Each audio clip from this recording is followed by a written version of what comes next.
السلام علیکم ورحمۃ وبرکاتہ۔ آج کی اس ویڈیو میں ہم لوگ جماع کے آداب کے بارے میں بات کریں گے۔ جماع یعنی کہ صحبت کرنا اور ہم بستر ہونا انسان کی وہ طبی اور اہم ضرورت ہے کہ جس کے بغیر انسان کا صحیح طور سے زندگی گزارنا مشکل بلکہ تقریباً ناممکن سا ہے۔ اللہ تعالیٰ نے اس خواہش کی تکمیل کا جذبہ انسانوں میں ہی نہیں بلکہ تمام حیوانات میں بھی رکھا ہے، لیکن شریعت نے انسان کی اس فطری خواہش کی تکمیل کے لیے کچھ آداب اور طریقے رکھے ہیں تاکہ انسان اور حیوان میں فرق ہو جائے۔ اگر جماع کا مقصد فقط شہوت کی تکمیل ہی رکھی جائے جس طرح بھی ہو تو انسان اور حیوان میں فرق ہی کیا ہوا؟ اس کے لیے اس کے آداب کی رعایت شرعی حق ہونے کے ساتھ ساتھ انسانی حق بھی ہے۔ پھر شریعت مطہرہ نے جماع کو انسانی حق دینے کے ساتھ ساتھ شرعی حق بھی دیا ہے، اس لیے اس پر بہت سی فضیلتیں بھی بیان کی گئی ہیں تاکہ ایک مسلمان کے اس فعل میں بھی ثواب ملے۔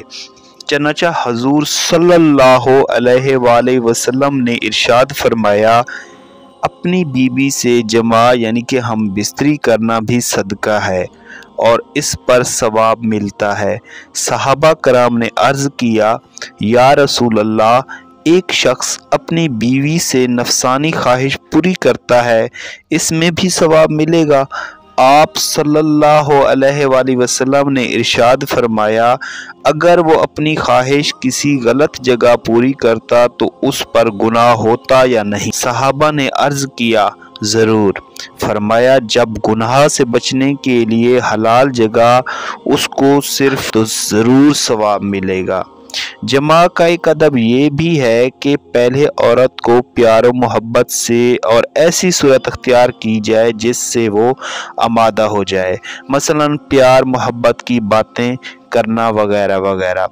جماع ایسے وقت میں کیا جائے جس میں طبیعت کا توازن درست ہو، نہ زیادہ بھوک کی حالت ہو، نہ بالکل پیٹ بھرا ہوا ہو، اور نہ ہی پیشاب و پاخانہ کا تقاضا ہو، نہ نیند کا غلبہ ہو، نہ ذہن پر پریشانیوں اور الجھنوں کا ہجوم ہو۔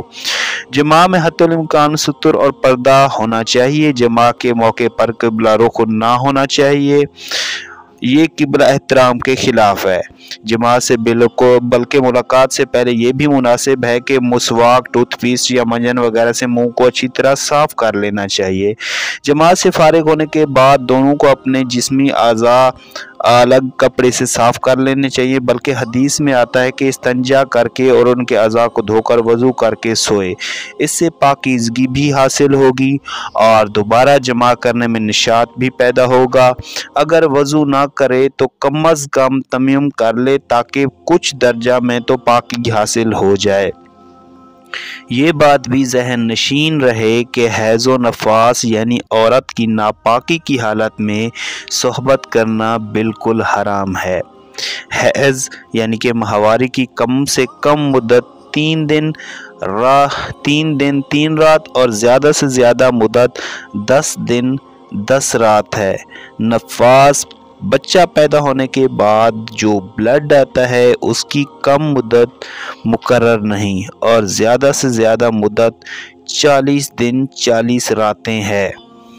اگر ویڈیو اچھی لگے تو چینل کو لازمی سبسکرائب کر لیجئے گا اور بیل آئیکن کو بھی دبا دیجئے گا تاکہ اس طرح کی انفارمیٹیو ویڈیو آپ لوگوں تک پہنچتی رہے۔